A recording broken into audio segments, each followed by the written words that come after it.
महाप्रभु की। कैसे सुंदर सुंदर भाव हैं हमारे रसिक जनों के।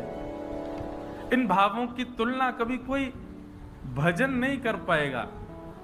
भजन मैं खुद गाता हूं, पर मुझे इन पदों में बहुत सुख मिलता है, क्योंकि ये पद केवल शब्द नहीं है, केवल गाने के नहीं, इनमें कितना रहस्य छुपा है। मेरो मन अनंत कहां सुख पावे। ऐसी स्थिति हो जाए भक्ति में कि ठाकुर जी के अलावा कुछ और भाए ना, बस वहीं, बाकी सब जगह आपको तृप्ति का अनुभव हो।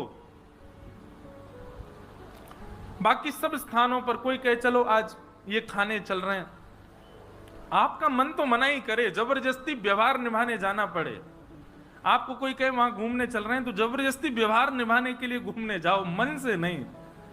लेकिन श्री जगन्नाथ जी से संबंधी कोई चर्चा हो, कोई भाव हो, कुछ उसमें आपका मन पूर्ण रूपेण लगे, तब यह समझना चाहिए भक्त तो सब हैं, पर आपकी भक्ति ठाकुर जी स्वीकार कर चुके, इसलिए अनंत आपका मन नहीं लगता है। दूसरे भावों में आपकी रुचि नहीं होती है। आप केवल ये श्री गोवर्धनवासी सांवरे तुम बिन रहो ना जाए, इस पद का उद्गाता श्री चतुर्भुज दास जी महाराज ने ये पद गाया ही इसीलिए कि श्री गिरिराज जी को छोड़ करके वो अन्य तीर्थ में भी नहीं जा पा रहे। नहीं, मैं गिरिराज जी को नहीं छोड़ सकता। ठीक प्रकार भक्ति कैसी हो, जैसे जल बिन मछली, वैसे भक्ति बिन, वैसे ठाकुर जी के बिन हम नहीं रहा जाए। तुम बिन रहो न जाए रे, गोवर्धन वासी सांवरे। वास्तव में कोई जगन्नाथपुरी चंद घंटे रुक करके कहीं और कैसे जा सकता है? हम आज कैसे आ गए राउल केला? क्योंकि मन में एक भाव ये था कि कोई बात नहीं, जगन्नाथ जी से दूर जा रहे हैं, पर वहां रहे जहां जगन्नाथ जी का यश गाना है, तो वहां कथा तो मिलेगी ना, कथा से बच जाएंगे। सही बताएं, जब लगातार कथाएं होती हैं तो जब कथा कहीं विश्राम करके जाते हैं तो जहां विश्राम होती है वहां सब लोग रोते हैं, हमको रोना नहीं आता। कई एक व्यक्ति ने मुझसे पूछा, आपको भाव नहीं आता महाराज जी? हमने इतना प्रेम आपसे 7 दिन किया, इतने आपके संग रहे, खेले कूदे सब किया, 7वें दिन आप मुस्कुरा के चले कैसे जाते हो? मैंने कहा क्योंकि मन में एक ये रहता है कि आप लोग तो इसलिए रो रहे हो, कल से सब सुना होगा। मैंने कहा कल से मुझे नए लोग मिलेंगे ना, मैं नई जगह जाऊंगा, नई कथा करूंगा, नए स्थान पर होऊंगा, नए नए वैष्णव होंगे, वहां पर नई नई चर्चा होंगी, तो वो नई चर्चा, नई वैष्णव, नई कथा की ये स्थिति हमको प्रसन्न रखती है। कई बार कथा से जब घर जाना होता है तो घर जाने का मन तो होता है, इतने दिन हो गए, और घर भी जब वृंदावन में हो तो किसका ना हो, पर वृंदावन जाके घर पहुंच जाते हैं, 2-3 दिन कथा नहीं होती तो बड़ी तब उच्चाटन होता है, कब कथा हो, कब जाएं, कब कहें। ऐसी स्थिति बननी चाहिए। ठाकुर जी के बिना हम व्याकुल हों, हम बेचैन हों। तो ये भाव इसलिए कह रहा हूं, सब जगह से तृप्ति हो, पर जिस चीज को आप पाना चाहते हैं उससे कभी तृप्त मत होइएगा। चाहे वो अध्ययन का हो, चाहे वो खेल कूद का हो, चाहे वो व्यापार का हो, और चाहे वो भक्ति का हो। भक्ति में कभी तृप्ति का अनुभव नहीं, सदा अपने आप को अतृप्त समझो।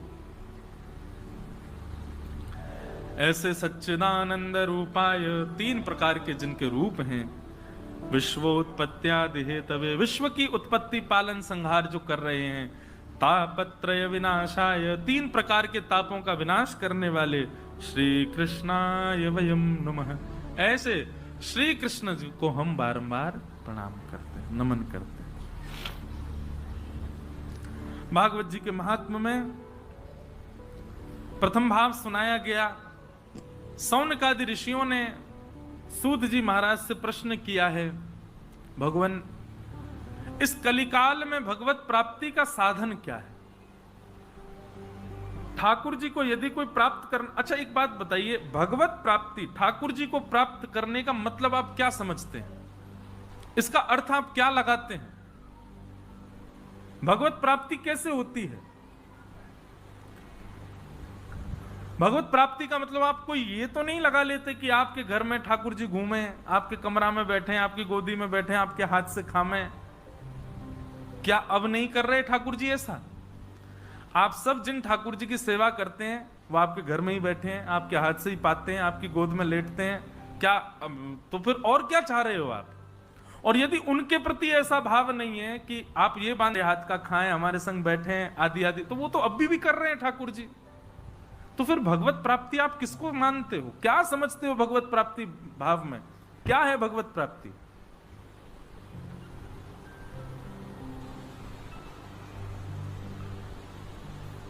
भगवत प्राप्ति का मतलब ये नहीं होता कि हम उनको खिलाएं, वो खाएं, वो हमारे सुलाने पर सो जाएं, हमारे उठाने पर उठ जाएं। ये भगवत प्राप्ति नहीं।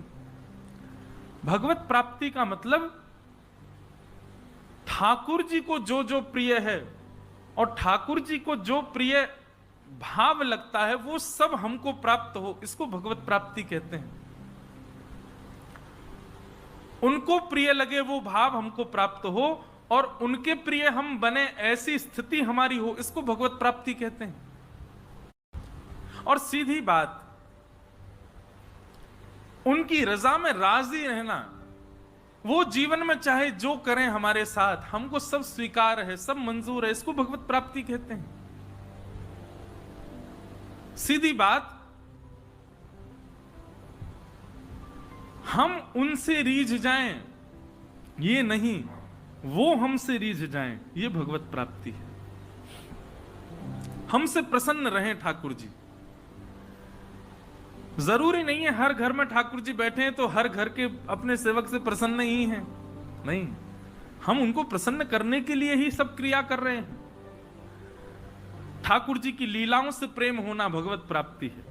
ठाकुर जी के वैष्णवों से प्रेम होना, ठाकुर जी को जो भजते हैं उनसे भी प्रेम होना, यह भगवत प्राप्ति है। ठाकुर जी के तीर्थ धामों से प्रेम होना, यह भगवत प्राप्ति है। ठाकुर जी के नाम से प्रेम होना, यह भगवत प्राप्ति है। आप जब नाम जप करते हैं तो नाम जप करने में भी आपको वही सुख की अनुभूति हो जो सुख की अनुभूति सेवा करने में होती है। जो सुख की अनुभूति सेवा में और नाम जप में होती है, वही सुख की अनुभूति किसी वैष्णव से मिलने में हो। ऐसा नहीं हो कि वृंदावन जाते हैं उसमें हमको ज्यादा सुख मिलता है, द्वारिका जाने में उतना सुख नहीं मिलता, या तीर्थ जाने में जो सुख मिलता है वो कथा सुनने में नहीं मिलता, या कथा सुनने में जो सुख मिलता है वो ठाकुर जी के नाम जप में नहीं मिलता। ऐसा नहीं, ठाकुर जी की हर स्थिति सम हो करके आपको सुख प्रदान करे, आनंद प्रदान करे, तब समझो ये है भगवत प्राप्ति। ये उतार चढ़ाव या फिर भेद दृष्टि ना हो भगवान के अन्य अन्य भावों में। दर्शन को नैना तपे, वचन सुनन को कान। कान भी व्याकुल है, नेत्र भी व्याकुल है, वाणी भी व्याकुल है, समस्त इंद्रियां व्याकुल हैं ठाकुर जी के लिए। यह है भगवत प्राप्ति। कई लोग होते हैं उनको कथा सुनने में रुचि नहीं आती, वो कथा में इसलिए आते हैं क्योंकि प्रसाद मिलेगा, या फिर कथा में नींद बढ़िया आती है। सबसे बढ़िया नींद आती है कथा में, कथा जैसी नींद कहीं नहीं आती। पर मेरा उद्देश्य यही होता है, मुझे किसी को सोने नहीं देना। फिर भी कोई सो जाए तो भाई ज्यादा कृपा निद्रा देवी की, क्योंकि निद्रा जो है ये कुंभकर्ण की पत्नी है। और जब भगवान ने कुंभकर्ण को मारा ना, तब निद्रा ने भगवान से कहा कि मैं भी आपसे शर्त लगा के कहती हूं, आपके वैकुंठ में ताला लगवाऊंगी। भगवान बोले कैसे? बोले बताओ वैकुंठ कौन जाता? बोले कथा सुनने वाले लोग। बोले वहीं बैठे रहूंगी मैं भी। जिसको 4-4 गोली खा के नींद नहीं आएगी वो कथा में आ जाए, बिना पिल्स लिए बैठ जाए, नींद आ जाएगी उसको। और फिर ऊपर से ऐसा माहौल बढ़िया हो, मध्यम संगीत चल रहा है, सब लोग शांति से बैठे हैं, हल्की हल्की ठंडक भी लग रही है, तो फिर निद्रा आनी बहुत आवश्यक है। लेकिन कई लोग कथा में इसलिए नहीं आते कि उनको सुनने में रुचि, इसलिए आते हैं कि कथा के बाद प्रसाद मिलेगा। कई लोग कथा से प्रेम नहीं कर पाते, प्रसाद से प्रेम हो जाता है। कई लोग ऐसे देखें, उनको कुछ मतलब नहीं, उनको पता चल जाए आप जगन्नाथपुरी गए, वहां से थोड़ा महाप्रसाद लिया ना, आप तिरुपति वहां से लड्डू ले आना, द्वारिका चले वहां से मडरी ले आना, नाथक द्वार चले गए वहां से मोहन थार ले आना, वृंदावन गए पेड़ा जरूर ले आना। उनको प्रसाद से ही प्रेम है, मतलब उनकी भक्ति जिहुआ में है, उनको कथा से ज्यादा मतलब नहीं। उनको वैष्णव दिख जाए उससे इतने फर्क नहीं पड़ता, प्रसाद दिख जाए टूट पड़ेंगे उस पर।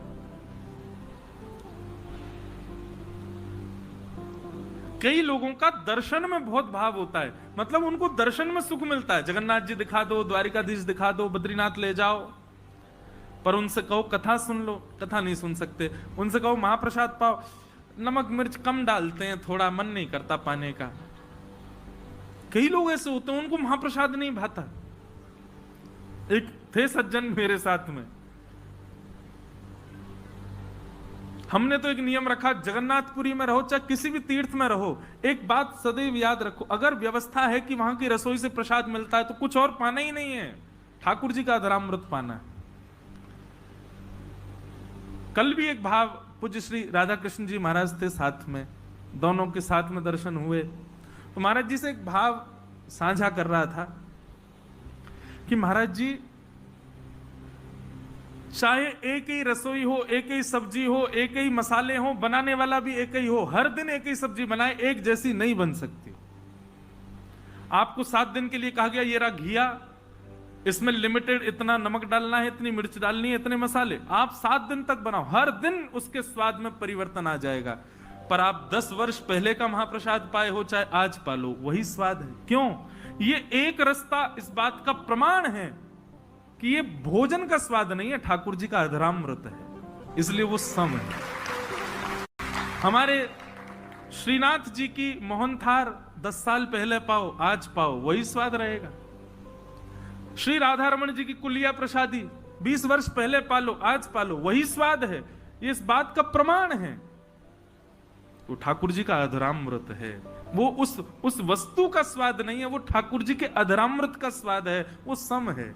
और तनिक भी कृष्ण प्रेम यदि चित्त में होगा तो ठाकुर जी के प्रसाद में भेद, ठाकुर जी के प्रसाद में दोष आपको दिख ही नहीं सकता। आपको हर दिन वो और प्यारा लगेगा और प्रिय लगे।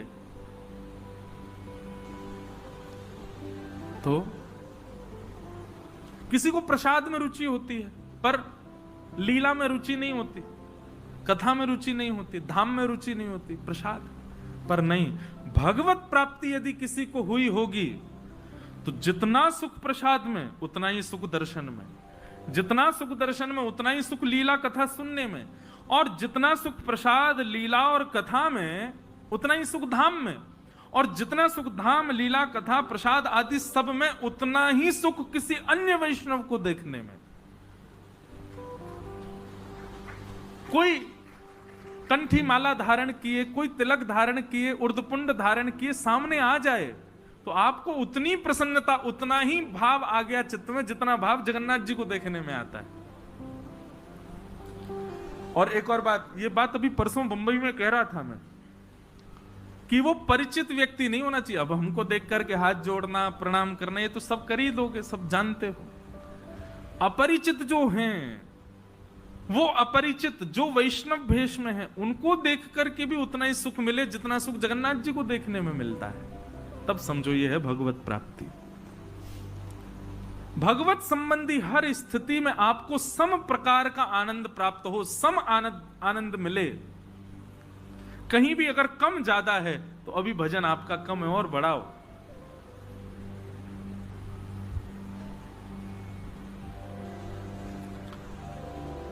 तो इसे कहते हैं भगवत प्राप्ति।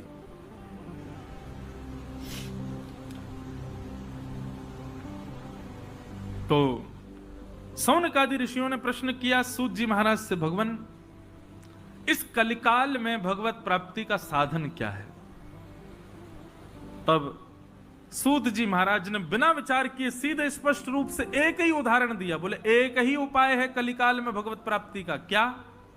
कि श्रीमद् भागवतम शास्त्रम कलौकीरेण भाषितम, केवल और केवल श्रीमद् भागवत शास्त्र।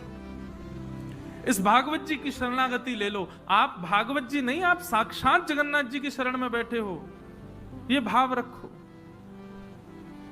यहां कहे जाने वाले शब्द, ये शब्द ब्रह्म है, साक्षात ठाकुर जी हैं। हम यहां से उतर के कुछ भी कहें, कान बंद कर लेना आप, पर यहां बैठ के कह रहे हैं तो उसको यही समझना है जगन्नाथ जी ही प्रवेश कर रहे हैं हमारे चित्त में, जो जो हम श्रवण कर रहे हैं। सूत जी महाराज कहते हैं कलिकाल में व्यक्ति को भगवत प्राप्ति कराने का केवल एक साधन है, और वो साधन है श्रीमद् भागवत। सौनकादि ऋषियों ने प्रश्न किया, महाराज भागवत जी के विषय में थोड़ी विस्तार से जानकारी दो, किसने किसको सुनाई? तब बताया, बोले नारद जी महाराज को सबसे पहले ये भागवत की कथा सनक सनंदन सनातन सनत कुमारों ने हरिद्वार में गंगा द्वार के समीप में सुनाई। क्यों? बोले भक्ति तो युवान थी, पर उसके दोनों पुत्र ज्ञान और वैराग्य वृद्ध हो गए थे, जिनकी श्रेष्ठता के लिए नारद जी महाराज ने जाकर के सौनकादि ऋषियों से पूछा। तब सौनकादि ऋषियों ने आज्ञा की, बोले कि भैया ज्ञान और वैराग्य इन दोनों को यदि पुष्ट करना चाहते हो तो उसके लिए तुम्हें सत्कर्म करना पड़ेगा। और सत्कर्म सबसे श्रेष्ठ कौन सा है? तब कहते हैं सत्कर्म सूचको नूनम ज्ञान यज्ञ स्मृतो बुधई श्रीमद् भागवतालाप सतु गीत सुखादिवि। सबसे बड़ा सत्कर्म क्या है? कथा करवाना। अब इसका मतलब ये नहीं कि जो नहीं करवा पा रहे वो सोचे हम तो ये कर ही नहीं पाएंगे, ऐसा नहीं। आना तीनों को समान फल मिलता है, और भागवत जी से कोई फल नहीं मिलता, भागवत जी से केवल कृष्ण मिलते हैं। तो जितने प्रेम से कथा सुनने वाले को मिलेंगे उतने ही प्रेम से ठाकुर जी कराने वाले को भी मिलते हैं, और उतने ही प्रेम से करने वाले को भी मिलते हैं। इसलिए यहां पर आप और मैं हम समान ही हैं। ये मत सोच लेना मेरा पुण्य ज्यादा है या कराने वाले का ज्यादा है। हम तीनों एक ही कैटेगरी में हैं। जब मुझसे मिलने का मन बनाएंगे ठाकुर जी, तो निश्चित है आपसे भी मिलने का मन बनाएंगे, चाहे आप राउल केला रहो चाहे कहीं रहो।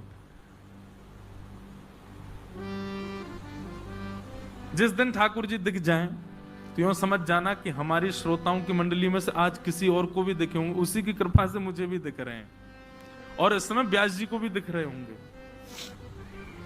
ठाकुर जी एक रस एक सम होकर के अब बंद हो गए, एक सम होकर के सबको दर्शन देते हैं।